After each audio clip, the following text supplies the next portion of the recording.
ये आकाशवाणी है।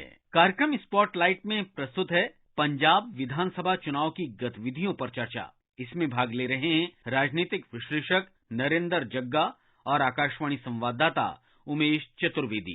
जवानों और किसानों की धरती पंजाब में विधानसभा चुनाव का प्रचार अपने आखिरी चरण में है। राज्य की 117 विधानसभा सीटों के लिए 1304 प्रत्याशी मैदान में हैं। राज्य के ताजा चुनावी हालात पर चर्चा के लिए हमारे साथ चंडीगढ़ स्टूडियो में मौजूद हैं आकाशवाणी संवाददाता अश्विनी कुमार शर्मा और वरिष्ठ पत्रकार नरेंद्र जग्गा। सबसे पहला सवाल अश्विनी जी, क्या है राज्य में ताजा हालात? पंजाब में चुनाव प्रचार चरम पर है। विभिन्न जिलों में विभिन्न जो दल हैं जो चुनाव मैदान में हैं उनके नेता पहुंचे हुए हैं। चाहे हम मुख्यमंत्री चरणजीत सिंह चन्नी की बात करें, प्रधानमंत्री नरेंद्र मोदी ने भी आज अबोहर में अपनी रैली की है और उनकी रैली में जो उत्साह देखने को मिला है, पिछले दिनों में भी प्रधानमंत्री ने 3 रैलियां की हैं। उसके साथ जो बीजेपी का गठबंधन है, जो कैप्टन अमरिंदर सिंह की पार्टी है, सुखदेव सिंह ढींडसा जी की पार्टी है उनके साथ, तो इनका जो देखने में आया है कि ग्राफ ऊपर गया है, जो हमें रिपोर्ट्स मिली हैं विभिन्न जिलों से। और आज से कुछ दिन पहले तक मान के चला जा रहा था कि इस गठबंधन को जो सीटें हैं काफी कम आ रही थी, लेकिन उसमें काफी बड़ा उछाल देखने को मिला है। और जहां तक कांग्रेस की बात है, कल ही मुख्यमंत्री चरणजीत सिंह चन्नी का एक बयान जो है वो चर्चा का विषय बन गया और उससे पहले कुछ आंतरिक फूट पार्टी के अंदर की जो देखने को मिली। और कुल मिलाकर अभी माना जा रहा है कि कांग्रेस पहले अच्छी स्थिति में थी अगर हम आज के साथ उसकी तुलना करें तो। क्या पंजाब में पहले भी ऐसा होता रहा है कि जैसे जैसे चुनाव प्रचार अपने आखिरी दौर में जाता रहा है, जो फ्लोटिंग वोटर होते हैं उनका मन बदलता रहा है? जो आज की स्थिति है ऐसे कभी रही नहीं। ज्यादातर जो है वो 2 पार्टीज के बीच में मुकाबला रहा है, बीजेपी और अकाली दल गठबंधन और कांग्रेस के बीच में मुकाबला रहा है। तो जो बहुत कम वोटर होता था फ्लोटिंग, वो बदलता था। लेकिन आज जो स्थिति अलग है, अगर पिछली बार की बात करें तो आम आदमी पार्टी बीच में आई थी, उससे थोड़ा बदलाव आया था। लेकिन थोड़ी सी हमें पिछले चुनाव में चीज देखने को मिली थी कि जो वोटर आम आदमी पार्टी की तरफ जा रहा था, लेकिन सीमावर्ती क्षेत्रों में क्या था कि उनको, जैसे माझा क्षेत्र है पंजाब का, वहां उनको जो पहले समर्थन मिल रहा था वो जैसे जैसे मतदान के दिन पास आए तो वो ऑलमोस्ट लगभग समाप्त ही हो गया। कारण यह था कि मतदाता को देखने को मिला कि आम आदमी पार्टी तब जो गर्म ख्याली लोग थे पंजाब के, जो कनाडा में विदेशों में बैठे थे, उनका समर्थन ले रही थी। और सीमावर्ती क्षेत्रों में क्योंकि वो चाहे आतंकवाद का दौर हो, कोई भी दौर हो, वो ज्यादा उसमें सफर करते हैं, तो इसलिए वो जिसको लेकर काफी चौकन्ने भी रहते हैं और वहां ये बदलाव देखने को मिलते भी हैं। पंजाब में पिछले चुनाव से शुरू हुआ है कि जैसे जैसे मतदान की तारीख नजदीक आती है, वोटर अपना मन बदलने लगता है। नरेंद्र सिंह जग्गा जी हमारे साथ मौजूद हैं, पंजाब की राजनीति लंबे समय से वो देखते रहे। जग्गा जी, जैसे जैसे चुनाव प्रचार अपने आखिरी दौर में पहुंच रहा है, अभी अश्विनी जी बता रहे थे, जो पंजाब लोक कांग्रेस और भारतीय जनता पार्टी और शिरोमणि अकाली दल सुखदेव सिंह ढींडसा जी का जो गठबंधन है, वो भी अब मुकाबले में आता नजर आ रहा है। क्या देखते हैं आप? ऐसे लग भी रहा था कि धीरे धीरे जो मोमेंटम पकड़ेगा, जो ये गठबंधन है बीजेपी है जिसमें संयुक्त अकाली दल ढींडसा वाला और पंजाब लोक कांग्रेस कैप्टन अमरिंदर सिंह वाली पार्टी है, तो इसका जैसा कि मैंने पंजाब पूरे में दौरा करके इसका एनालिसिस भी किया, तो बेसिकली इनमें लोगों का जो इंटरेस्ट है धीरे धीरे, जैसे प्रधानमंत्री नरेंद्र मोदी का यहाँ आना, पंजाब के डिफरेंट रैलीज को संबोधित करना, और उसके अलावा अमित शाह का भी इधर आना, और इसके साथ साथ राजनाथ सिंह जी का भी इधर आना, तो बेसिकली एक कॉन्सेप्ट जो बना हुआ है, एक जो स्थिति बनी हुई है, वो ये कि केंद्र में जो मोदी सरकार है, उन्होंने जो वायदे किए थे लोगों से, उसको पूरा करने में वो पीछे नहीं रहते। तो एक तो सीधी सीधी धारणा सबके मनों में ये बनी है कि कम से कम ये जो गठबंधन है, ये जो वायदा करेगा, शायद उससे पंजाब का कुछ भला हो जाए। ये सबसे बड़ी बात, एक आइडियोलॉजी लोगों की चेंज हुई है। दूसरी बड़ी बात है कि पंजाब में डेरों का इम्पैक्ट बहुत रहा है लोगों पर। खास तौर से अगर बात करूं तो पंजाब की 117 सीटों में से पंजाब में सबसे बड़ा जो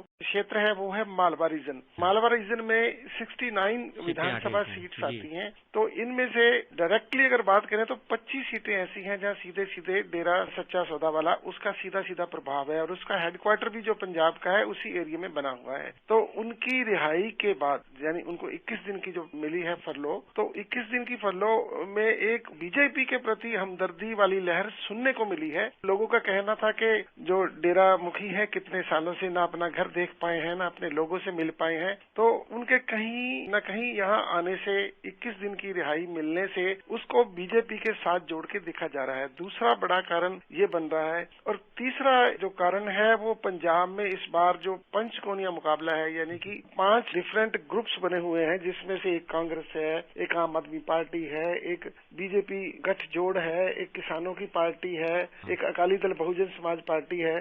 तो इस तरह का मुकाबला होने से जीत हार जो थोड़ी थोड़ी मानी जा रही है। तो ऐसे में लोगों का जो मानना था कि क्यों ना इस बार ट्रेडिशनल पार्टियां हैं जो, उसके अलावा किसी दूसरी पार्टी को मौका दिया जाए जो पंजाब में डायरेक्टली तौर पर बड़े रूप में नहीं आई। तो बीजेपी का जो अगर बात करें प्रभाव बढ़ने का एक रीजन ये भी माना जा रहा है। जग्गा जी, 16 तारीख को कुछ घटनाएं हुई जिसमें कुछ बयानबाजी हुई, उत्तर प्रदेश और बिहार के लोगों का मसला उठा, और एक चीज और उसी समय हो रहा था कि संत रविदास जी की जयंती थी, तो सारे राजनीतिक दलों को संत रविदास बहुत याद आ रहे थे। क्या कारण था इसका और क्या असर पड़ेगा?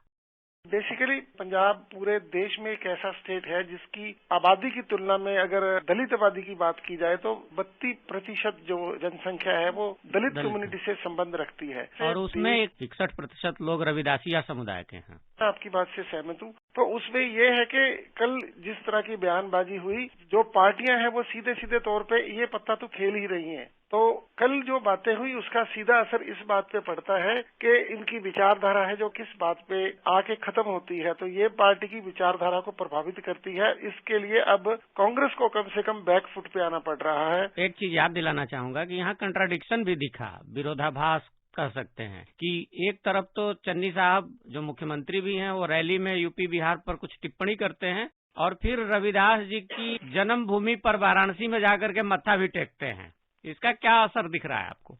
उनका एक बात तो बड़ी साफ साफ है कि बयानबाजी की बात करें तो कांग्रेस में कुछ कंट्रोल्ड चीज नहीं इन दिनों में नजर आ रही। नवजोत सिंह सिद्धू भी ऐसा बोलते आ रहे हैं और चरण सिंह चन्नी है जो मुख्यमंत्री, उनके मुंह से भी ऐसी बातें निकल रही हैं। तो स्पेसिफिकली बात जो कल की हो रही है, तो उनका एक मकसद तो सीधे सीधे तौर पे है कि पंजाब में जो रिजर्व कैंडिडेट हैं उनके बेनिफिट में कैसे काम हो सके। दूसरा, वो जो रामदासिया कम्युनिटी से खुद बिलोंग करते हैं, तो उनका एक इस वक्त पे आकर चरण वंदना करना तो एक अपनी कम्युनिटी को एकजुटता से लेने की कोशिश है। और साथ में प्रवासी वोटर तो थोड़ा प्रभावित होंगे ही उनके कल के बयान से।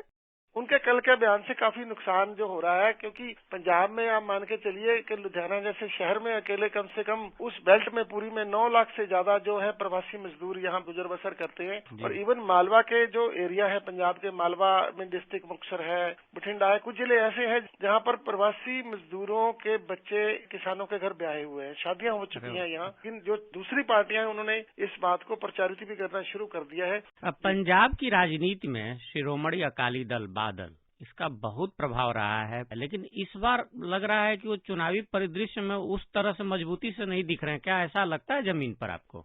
सबसे बड़ा मामला था जिस वजह से प्रकाश सिंह बादल की सरकार थी, जो बीजेपी अकाली दल की सरकार थी, वो था जो ग्रंथों की बेअदबी का मामला था। और फरीदकोट के बरगाड़ी एरिया में फायरिंग हुई थी और उसमें जो 2 सिख डिवोटीज मारे भी गए थे। तो उस पे टारगेट करके जो राजनीति चली थी, बहुत बड़े बड़े दावे दूसरी पार्टियों ने किए थे कि हम इसका इंसाफ दिला के रहेंगे। तो इसका जो सीधा सीधा नुकसान पड़ा वो अकाली दल को तब भी भुगतना पड़ा। और अब चूंकि किसान आंदोलन चला, तो किसान आंदोलन में जो कंट्रीब्यूशन, जो योगदान हरसिमरत कौर बादल का था, तो उसके बारे में यह प्रचार किया गया कि उस मीटिंग में जिसमें कृषि एक्ट को लेके बात चली थी उसमें ये भी शामिल थे। तो इस तरह के प्रचार से अकाली दल और बैकफुट पे चला गया। इस वजह से अकाली दल को बीजेपी के साथ रिश्ता तोड़ना पड़ा और बसपा के साथ जोड़ना पड़ा, ताकि वो दलित वोटों की बदौलत अपने खोए हुए वोट बैंक को पाने की कोशिश कर सके। कि एक तो अकाली दल के जो है प्रकाश सिंह बादल जो सुप्रीमो है वो अब उतने एक्टिव नहीं रहे, सबसे बड़ा कारण ये भी बना। और उसके अलावा अकाली दल में से टूट के कई और अकाली दल भी बन गए। एक सवाल हम अश्विनी जी से पूछना चाहेंगे कि प्रशासन किस तरह से तैयारी कर रहा है? कि आपने कहा पंचकोणीय मुकाबला है और उसमें किसान आंदोलनकारी भी अपना एक मोर्चा बना करके मैदान में है। प्रशासन की कैसी तैयारी है चुनाव की? चुनाव में पंचकोणीय मुकाबला तो है, इसमें कोई शक नहीं है। और बहुत से जो संकेत हैं वो ऐसे गए हैं जिससे स्थिति बदली है। जैसे डेरा ब्यास के जो प्रमुख हैं उनका प्रधानमंत्री से मिलना, उसके जो जहाँ पे संकेत लिए जा रहे हैं वो इस तरीके से लिए जा रहे हैं, ये जो चीजें हैं जो भारतीय जनता पार्टी की गठबंधन को मदद करेंगी। लेकिन कुल मिला के अगर देखा जाए तो अभी किसी भी पार्टी को एनालिसिस जो बताते हैं कि बहुमत मिलता नजर नहीं आ रहा। ये कहना बड़ा मुश्किल है कि कोई पार्टी जो है बहुमत ले पाएगी, लेकिन जो हालात हैं वो इस तरह के हैं कि कुछ पार्टियों को आखिरी दिनों में नुकसान हुआ है, कुछ पार्टियां आगे गई हैं। जग्गा जी, ये संयोग ही है या कुछ और कि जिस समय पंजाब में चुनाव प्रचार अपने आखिरी दौर में है, पंजाब कांग्रेस के दो बड़े नेता अश्विनी कुमार और मनीष तिवारी दोनों नाराज, अश्विनी कुमार तो पार्टी ही छोड़ चुके हैं। जी बिल्कुल बिल्कुल। इसका क्या असर पड़ेगा चुनाव पर?